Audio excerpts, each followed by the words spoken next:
शाम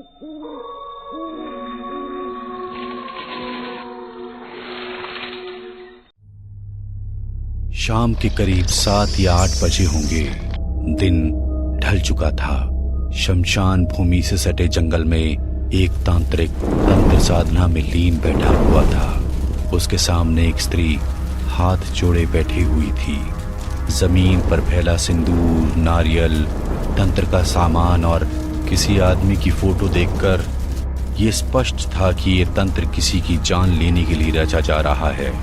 कुछ देर तक मंत्र पढ़ने के बाद उस तांत्रिक ने मुट्ठी भर मखाने अपने सामने पड़ी खोपड़ी पर चढ़ाए और उन्हें उस औरत को देते हुए कहा, जिसके लिए तूने ये तंत्र किया है, जाकर ये मखाने उसके सिर पर से 7 बार उतारकर चारों दिशाओं में फेंक देना।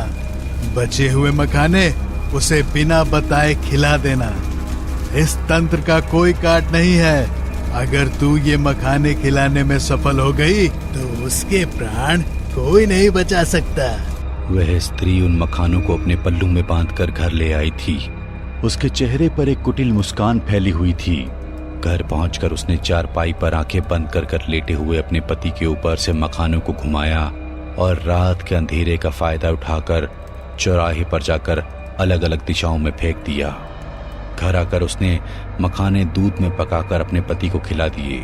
पत्नी की सच्चाई से अनजान अपाहिज बिरजू ने झट से वो मखाने वाली खीर खत्म कर दी। बिरजू को वो खीर खिलाने के बाद उस रात कमला बड़ी चैन की नींद सोई। इधर बिस्तर पर लेटे बिरजू की हालत धीरे धीरे बिगड़ने लगी। उसका सारा शरीर अकड़ने लगा और देखते ही देखते उसे खून की उल्टियां होने लगी। बिरजू रोते हुए पत्नी कमला को पुकारने लगा, कमला, कमला, बचा ले मुझे कुछ हो रहा है कमला। ऐसा लगता है मेरे जिस्म की एक एक नस कोई मोड़ रहा है। बचा ले मुझे, बचा ले। उस तांत्रिक ने ठीक ही कहा था। इस खीर को खाने के बाद तू सुबह का सूरज नहीं देख सकेगा। इसका मतलब तूने मुझे मारने के लिए टोटका किया है। अब तो तू मरने ही वाला है। चल, मरने से पहले सच्चाई सुनता जा। तंग आ गई थी मैं तुम्हारे जैसे अपाहिज आदमी से। तुम्हारे अपाहिज शरीर को तो मैं फिर भी बर्दाश्त कर लूं, लेकिन तुम्हारी 2 कौड़ी के कठपुतली के नाच दिखाने के काम से मुझे सख्त चिढ़ है। छुटकारा चाहिए था मुझे तुमसे और तुम्हारी इन कठपुतलियों से। क्या कहते थे तुम? जान दे सकते हो लेकिन इन कठपुतलियों को नहीं छोड़ सकते। तुम्हारे बाप दादा की विरासत है ना? जाओ अब अपने बाप के साथ नर्क में कठपुतलियां नचाना। बिरजू ने अविश्वास भरी नजरों से कमला की ओर देखा और आखिरी बार मुंह से खून की उल्टी करते हुए वह भगवान को प्यारा हो गया। बिरजू की मौत को पूरा 1 महीना बीत गया था। यूं तो हर महीने ही अमावस की रात आती है, लेकिन आज की रात में जाने ऐसी क्या मनहूसियत थी कि पिछले 1 घंटे से कुत्ते लगातार रो रहे थे। कमला अपने घर में गहरी नींद में सो रही थी कि अचानक ही उसे कमरे का बल्ब फूटकर गिर जाता है, जिससे उसकी नींद टूट जाती है। कमला नजर घुमाकर देखती है, हर तरफ गहरा अंधेरा छाया हुआ था। तभी उसे अपने घर में किसी के पायल पहनकर घूमने की आवाज सुनाई देने लगती है। कौन है बाहर? मैं पूछती हूँ, कौन है? कमला की जोर जोर से आवाज लगाकर सवाल करने पर उसे ऐसा लगता है जैसे कोई लड़की ठहाका मारकर हंस रही हो। अपने कमरे का दरवाजा खोलने के लिए वो जैसे ही आगे बढ़ती है, अचानक ही उसके घर में राजस्थानी गाना बजने लगता है। ये तो वही गाना है जिस पर वो बिरजू कठपुतली नचाता था, लेकिन ये मेरे घर में कैसे बज रहा है? कमला अपने कमरे से निकलकर बाहर हॉल में आती है। बाहर आकर उसे अंधेरे में 2 कठपुतलियां नाचती हुई दिखाई देती हैं। ये कठपुतली अपने आप कैसे नाच रही है? मैंने तो इन्हें कितने दिन पहले ही घर से बाहर फेंक दिया था। इन्हें घर में कौन लेकर आया? कमला घबराते हुए कौन है कहती हुई कठपुतलियों की ओर बढ़ रही थी कि तभी उसे पहले बिरजू की परछाई दिखाई देती है और फिर बिरजू की आवाज सुनाई पड़ती है। कमला, कमला, मैं हूँ पगली, इतनी जल्दी मुझे भूल गई? कमला डरकर तेजी से बाहर की ओर भागने लगती है, लेकिन एक रेशमी डोर आकर उसे गले में लिपट जाती है और उसे पीछे खींचने लगती है। कमला जाकर उन कठपुतलियों के बराबर में खड़ी हो जाती है। अगले ही पल एक कठपुतली की तरह ढेर सारी रस्सियां उसके हाथ, पैर और गर्दन के आर पार हो जाती हैं और जाकर छत से बंध जाती हैं। कमला दर्द से तड़प रही थी। उसके जिस्म से जगह जगह पर खून रिस रहा था। तभी कमरे में रोशनी हो जाती है। तुझे कठपुतली से बहुत नफरत थी ना? अब तू मेरे साथ ही कठपुतली बनकर रहेगी। अगले ही पल कमला की गर्दन में बंधी रस्सी जोर से खिंचती है और कमला की गर्दन टूटकर एक और लटक जाती है। 1 साल बाद रात के 9 बज रहे थे। मेहरगंज गांव में हर तरफ अंधेरा ही अंधेरा नजर आ रहा था। अचानक वहां पर बांसुरी बजाता हुआ एक आदमी आ जाता है। उसकी पारंपरिक राजस्थानी वेशभूषा देखकर धीरे धीरे लोग उसके पास इकट्ठे होने लगते हैं। अरे ओ भाई, कौन हो तुम और इतनी रात को हमारे गांव में क्या कर रहे हो? मैं कठपुतली का खेल दिखाने आया हूँ भाई जी। अपने गांव के सभी भाई बहनों को बुला लो। मारे जैसा कठपुतली का नाच पूरे राजस्थान में कोई ना दिखा सके। अरे भाइयों, सवेरे आइयो सवेरे। इस वक्त कौन खेल देखेगा? मैं दिन में नहीं निकलता हूँ, मेरा यही उसूल है। मैं अपना खेल रात को दिखाता हूँ। धीरे धीरे गांव के काफी सारे लोग जमा हो जाते हैं और बांसुरी वाला आदमी खेल दिखाने लगता है। अरे ये क्या भाई, तुम्हारी कठपुतली की आंखों से तो खून टपक रहा है और कठपुतली गोल गोल अपनी आंखें भी घुमा रही है। घबराओ नहीं, ये तो बस हाथ की सफाई है। मैंने कहा था ना, मारे जैसा नाच तुमने कभी ना देखा होगा। मान गए भाइयों, ऐसा लग रहा था कोई औरत सच में नाच रही हो। आप लोगों की इजाजत हो तो मैं कुछ दिन आपके गांव में डेरा डाल दूं, फिर दूसरे गांव निकल जाऊंगा। तुम सच्चे कलाकार हो। तुम्हारे नाच से गांव वाले बड़े खुश हो गए। तुम जितने दिन चाहो यहाँ रह सकते हो। कठपुतली वाला अपना सामान समेट ही रहा था कि एक औरत सुनीता कठपुतली को देखकर हंसने लगी। अरे ये भी कोई खेल हुआ भला? रस्सी बांधकर इन कपड़ों की गुड़िया को हिलाने में कौन सी कला है? आजकल कौन ये सब बचकानी चीजें देखता है? सुनीता की बात सुनकर वह कठपुतली वाला गुस्से में उसकी तरफ देखता है और अपना सामान समेटकर मुखिया की बताई जगह पर जाने लगता है। आधी रात बीत गई थी। सुनीता को अचानक अपने कमरे में उसी गाने की आवाज सुनाई देने लगती है जो कठपुतली वाला बजा रहा था। ये गाना मेरे कमरे में कौन बजा रहा है? कौन है यहाँ? सुनीता घबराई हुई सी एक एक करके पूरे घर के कमरों में देखती है, लेकिन उसे किसी भी कमरे में कोई दिखाई नहीं देता। अचानक उसे अपने पीछे कोई साया महसूस होता है, जिससे वह बहुत घबरा जाती है। पीछे मुड़कर देखती है, उसके सामने एक आदमी खड़ा हुआ था जिसकी चमड़ी सफेद थी और आंखें अंदर को धसी हुई थी। मेरी कठपुतली का मजाक बनाया था ना तूने? आज से तू भी मेरे इशारों पर नाचेगी। कौन हो तुम? मेरे घर में कैसे आए? बचाओ बचाओ, कोई मुझे इस राक्षस से बचाओ। उस भयानक से आदमी को देखकर सुनीता वहां से भागने लगती है। सुनीता को इस तरह भागते देखकर कमरे में खड़ा आदमी जोर जोर से हंसने लगता है। और अचानक ही सुनीता एक कठपुतली बनकर नीचे गिर पड़ती है। उसकी आंखों से लगातार आंसू बह रहे थे, लेकिन अब वो अपनी मर्जी से हिल भी नहीं पा रही थी। सुनीता को एक कठपुतली बनाने के बाद वो आदमी वहां से गायब हो जाता है। अगले दिन बिरजू फिर से देर रात गए कठपुतली का नाच दिखा रहा था। आज उसके पास एक नई कठपुतली भी थी। ये कठपुतली अपनी आंखें गोल गोल घुमा रही थी और नाचते हुए लगातार रो रही थी। नाच देख रहे आदमियों में से अचानक एक आदमी भीड़ से बाहर आता है। ये कैसी कठपुतली है जो ऐसे रो रही है जैसे कोई इंसान हो? उसने बिल्कुल मेरी पत्नी सुनीता जैसे कपड़े पहन रखे हैं। कल रात से मेरी पत्नी लापता है।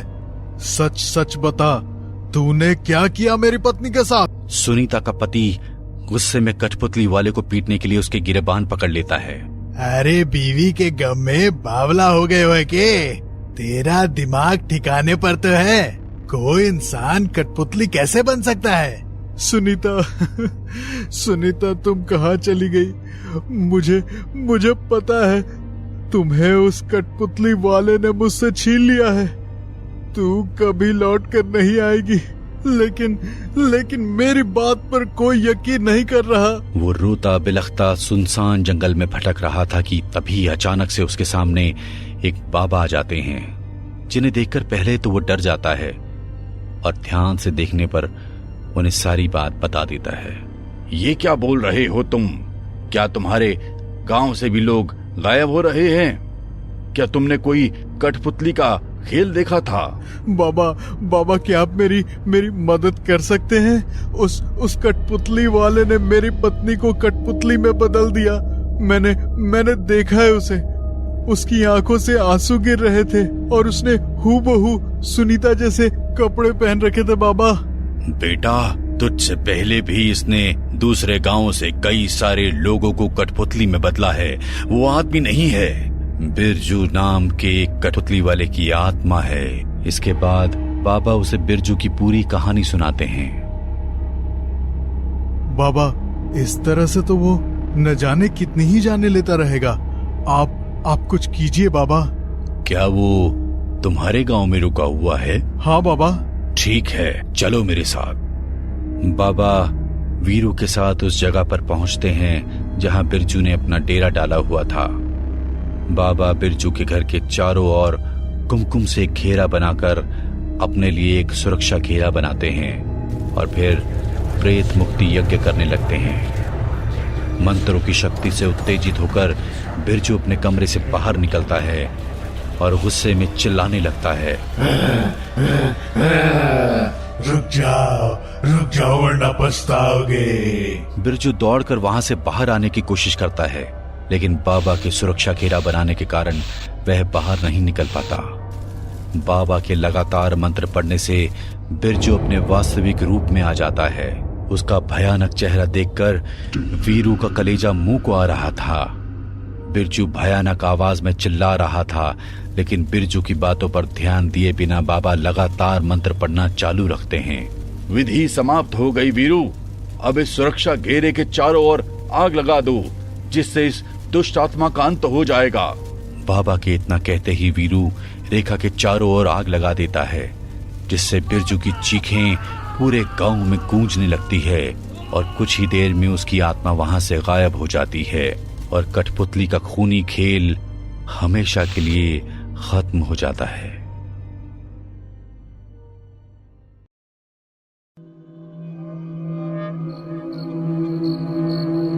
रात होने वाली थी। पारुलिका अपने माता पिता के साथ कार में कहीं से वापस आ रही थी। पारुलिका के हाथ में एक गुड़िया थी जिसे वो हर जगह अपने साथ लेकर जाती थी। तभी अचानक एक सुनसान रास्ते पर उनकी कार बंद हो जाती है। अरे अब गाड़ी को क्या हो गया? कल ही तो सर्विस करवाई थी, इससे क्या हुआ अब? गाड़ी भी ऐसी जगह पर रुकी है जहाँ पर कोई भी दिखाई नहीं दे रहा, जंगल ही जंगल है बस। तुम लोग यहीं रुको, मैं अभी कुछ देखता हूँ। ओके पापा, मैं भी आती हूँ आपके साथ बाहर। वीना और वीरेंद्र कार से उतर जाते हैं। वीरेंद्र कार को चेक करने लगता है कि तभी इसी बीच वीना और वीरेंद्र को चक्कर आने लग जाता है और दोनों बेहोश हो जाते हैं। तभी पारुलिका को विंडो से बाहर कुछ दूर अपनी दोस्त पूनम दिखाई देती है। पारुलिका कार से नीचे उतर जाती है और पूनम के पीछे पीछे जाने लगती है। उस वक्त पारुलिका का ध्यान बाहर दूसरी तरफ था। पूनम, तुम यहाँ क्या कर रही हो? पूनम कोई जवाब नहीं देती। फिर जब पारुलिका को अपने मम्मी पापा का ध्यान आता है तो वो उन्हें पीछे मुड़कर देखती है। वह देखती है कि उसके मम्मी पापा बेहोश पड़े हैं। उन्हें बेहोश देखकर पारुलिका रोने लग जाती है। मम्मी पापा, आप लोगों को क्या हुआ? उठिए ना प्लीज, पूनम देखना इनको। वे लोग नहीं उठते हैं और पूनम भी कुछ नहीं बोलती। वो वहां से जाने लगती है। पारुलिका भी उसका पीछा करने लग जाती है। रुको ना पूनम, क्या हुआ तुम्हें? कहाँ जा रही हो? पारुलिका पूनम का पीछा करते करते जंगल में काफी अंदर तक चली जाती है। वहीं दूसरी ओर थोड़ी देर बाद पारुलिका के माता पिता को होश आ जाता है। अरे मेरी बेटी कहाँ गई? हे भगवान, पारुलिका, पारुलिका, कहाँ हो तुम? जल्दी ढूंढिए उसे। कहाँ गई होगी पारुलिका? हे भगवान। दोनों ढूंढते हुए जंगल के अंदर पहुंच जाते हैं। कुछ देर जंगल में सब जगह देखने के बाद भी उन्हें जब पारुलिका नहीं मिलती तो दोनों निराश हो जाते हैं और जंगल से बाहर वापस जाने लगते हैं। तभी उन दोनों को वहां पारुलिका की गुड़िया दिखाई देती है। पारुलिका की गुड़िया, इसका मतलब वो यहाँ आई थी। हमने अपनी बेटी को हर जगह ढूंढ लिया लेकिन वो कहीं नहीं मिल रही है। पता नहीं कहाँ होगी मेरी बच्ची। चिंता मत करो, हमारी बच्ची मिल जाएगी। हम पुलिस कंप्लेंट करेंगे। वीरेंद्र पुलिस को कॉल करके वहां बुला लेता है और कुछ कोशिश के बाद उसकी कार भी सही हो जाती है। देखिए, आप दोनों चिंता मत कीजिए, हम आपकी बेटी को ढूंढ लेंगे। जहां तक मुझे लगता है ये कोई किडनैपिंग है, लेकिन सर हमारी किसी से कोई दुश्मनी नहीं है। कोई बात नहीं, हम पारुलिका को ढूंढेंगे। अभी आप लोग घर जाइए। इस घटना के 2 दिन बाद रात के 3 बज रहे थे। सब सो रहे थे कि तभी नींद में वीना को पारुलिका की आवाज आती है। माँ, माँ। वीना जल्दी से उठ जाती है। बेटा, कहाँ हो? वीना यहाँ वहां देखती है लेकिन वहां पर कोई नहीं होता। वो उस गुड़िया को उठाती है और गले से लगाकर रोने लग जाती है। मेरी बच्ची, कहाँ है तू? कहाँ है पारुलिका? वीना को बर्तन गिरने की आवाज आती है। वो उठकर हॉल में जाती है। वहां जमीन पर कुछ बर्तन गिरे हुए होते हैं। तभी उसे चेयर पर कोई बैठा हुआ दिखाई देता है, लेकिन अंधेरे के कारण सिर्फ एक काली परछाई दिखाई दे रही थी। कौन है वहां? वीना धीरे धीरे आगे जाती है। कौन है? तभी वो परछाई खड़ी हो जाती है और बहुत बड़ी हो जाती है। वो कोई इंसान नहीं था, एक भयानक साया था। वीना डर के मारे चीखें मारती है और कमरे में जाने के लिए भागती है। तभी वो नीचे पड़े एक गिलास में फिसलकर गिर जाती है और वहीं बेहोश हो जाती है। उसकी चीखें सुनकर वीरेंद्र भी उठ जाता है और वहां आ जाता है और वीना को उठाता है। होश में आने के बाद वीना अपने पति को सारी बात बताती है, लेकिन वीरेंद्र उसकी बातों पर यकीन नहीं कर रहा था। मैंने फिर से पारुलिका की आवाज सुनी वीरेंद्र। ऐसा कुछ नहीं हुआ जैसा तुम कह रही हो। देखो, चारों ओर इस घर में बस तुम और मैं हूं, और कुछ नहीं। और हमारी बेटी के लापता होने की वजह से तुम्हें ये वहम हो रहा है, बस, और कुछ नहीं। मुझे कोई वहम नहीं हो रहे वीरेंद्र। मुझे हर रात सच में हमारी बेटी की आवाज सुनाई देती है। ऐसा वीना के साथ केवल एक बार नहीं हुआ था, बल्कि उससे पहले भी अपनी बेटी की आवाज हर रात 3 बजे आती थी। वीरेंद्र को लगता था कि पारुलिका के जाने के सदमे में वीना के साथ ये सब हो रहा था। इस कारण वो उसकी बात पर विश्वास नहीं कर सकता था। 2 दिन बाद पारुलिका का जन्मदिन था और वीना ने उसकी याद में केक बनाया था और घर को सजाया हुआ था। बेटा, तू कहाँ चली गई? जल्दी से लौट कर आ जा। मैं तेरे लिए और अच्छी अच्छी गुड़िया ला दूंगी। बस तू घर आ जा। और थोड़ी देर बाद गुड़िया को टेबल पर रख देती है, लेकिन गुड़िया तुरंत नीचे गिर जाती है। अरे, ये कैसे हुआ? और इतना कहकर वो गुड़िया उठाने लगती है कि फिर से उसे पारुलिका की आवाज आती है।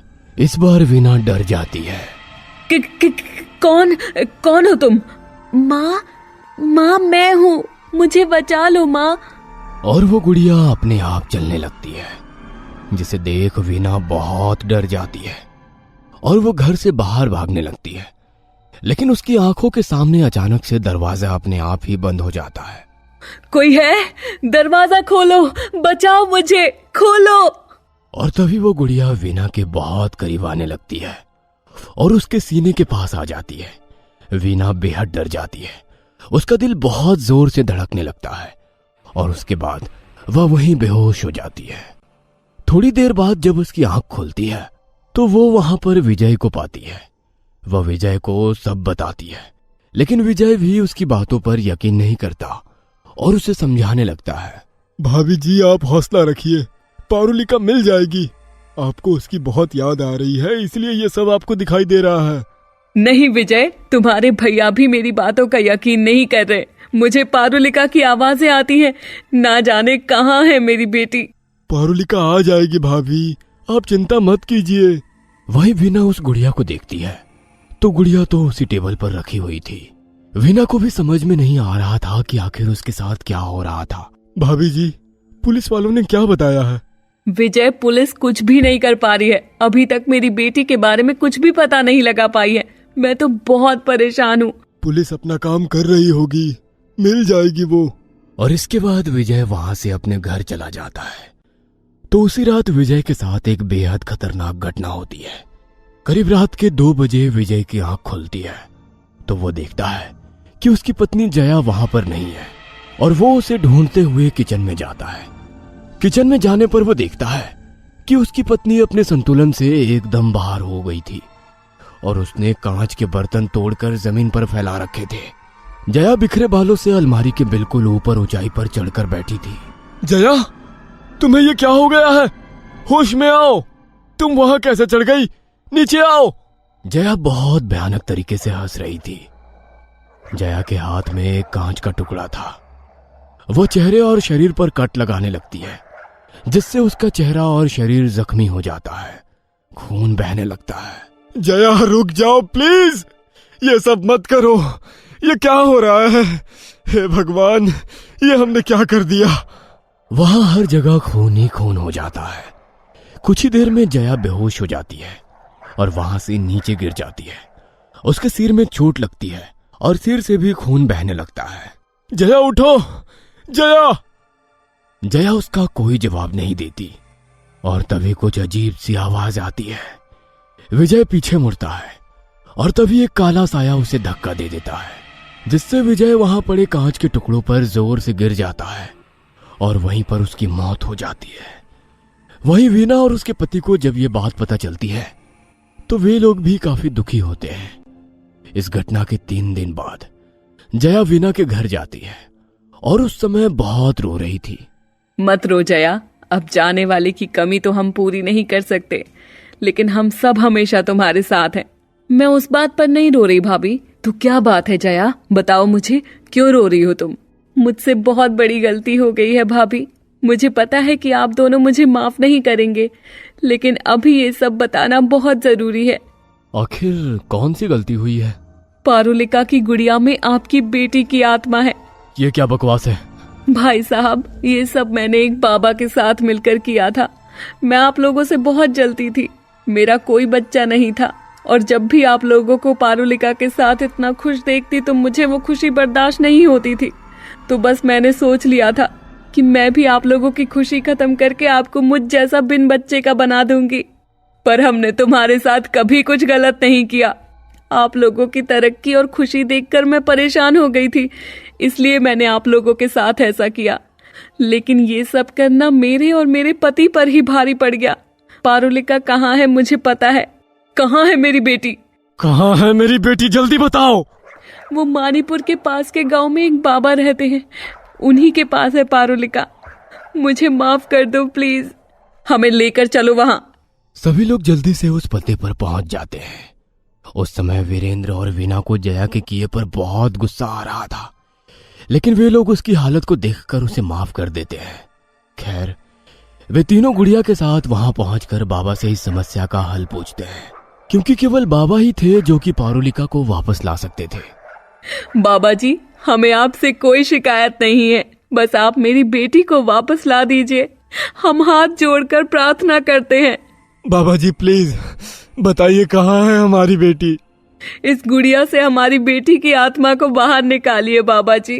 बाबा हाथ उठाकर एक संदूक की तरफ इशारा करते हैं। वीरेंद्र उस संदूक को खोलता है। उसमें पारुलिका होती है। यह केवल पारुलिका का शरीर है, इसकी आत्मा अभी शरीर से बाहर है। बाबा जी कुछ कीजिए, इसकी आत्मा को वापस ले आइए। पूजा थोड़ी कठिन है, इसमें जान भी जा सकती है। आप लोगों को थोड़ा सावधान रहना होगा। कोई बात नहीं, आप कीजिए। अगर पूजा के दौरान कोई भी आवाज लगाए या दिखाई दे तो जाना मत, वरना मौत भी हो सकती है। इसके बाद बाबा जल्दी से पूजा शुरू करते हैं। पूजा के समय सभी लोगों को काफी कठिनाइयों का सामना करना पड़ता है। वहां चारों तरफ कई आत्माएं भटकती हैं। इसी बीच वीना को पारुलिका की आवाज आती है और उसे पारुलिका दिखाई भी देने लगती है, लेकिन वीना उसके पास नहीं जाती। माँ, यहाँ आओ, जल्दी आओ ना, मेरी मदद करो माँ। और देखते ही देखते वीना की आंखों के सामने उसकी बेटी पारुलिका का रूप लिए हुए जो चुड़ैल होती है वो अपने असली रूप में आ जाती है, जिसे देख वीना की रूह कांप जाती है। फिर जया को भी विजय दिखाई देता है। वो उसे बुलाने लगता है। जया जल्दी से उठकर उसके पास चली जाती है। विजय, तुम आ गए वापस। विजय का चेहरा भयानक तरीके से बदल जाता है, क्योंकि वो एक भूत था। वो जया का गला दबाने लगता है और उसे गले से पकड़कर हवा में उठा लेता है और जोर से फेंक देता है। जमीन पर गिरते ही जया अपना दम तोड़ देती है और उसकी वहीं मौत हो जाती है। जया, जया, हे भगवान। आसपास कहीं काले साए और भूत घूम रहे थे। पारुलिका की आवाज भी वीना को बार बार सुनाई दे रही थी। इस सब के थोड़ी देर बाद पूजा समाप्त हो चुकी है। चिंता की आवश्यकता नहीं है अब। लेकिन हमारी बेटी कहाँ है बाबा जी? वो देखो। दोनों पीछे मुड़कर जैसे ही देखते हैं वहां पीछे पारुलिका खड़ी होती है। उसे देख दोनों काफी खुश हो जाते हैं और उसे गले लगा लेते हैं और बाबा को धन्यवाद देकर अपने घर चले जाते हैं।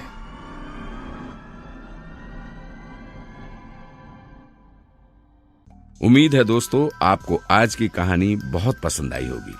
ऐसी और हॉरर स्टोरीज के लिए हमारे चैनल को सब्सक्राइब करें और बेल आइकॉन का बटन दबाना ना भूलें। और अगर आप अपनी कहानी हमारे साथ शेयर करना चाहते हैं तो हमें ईमेल जरूर करें। हमारी ईमेल आईडी नीचे डिस्क्रिप्शन बॉक्स में दी गई है। और हाँ, वीडियो को लाइक और शेयर करना ना भूलें। Thank you.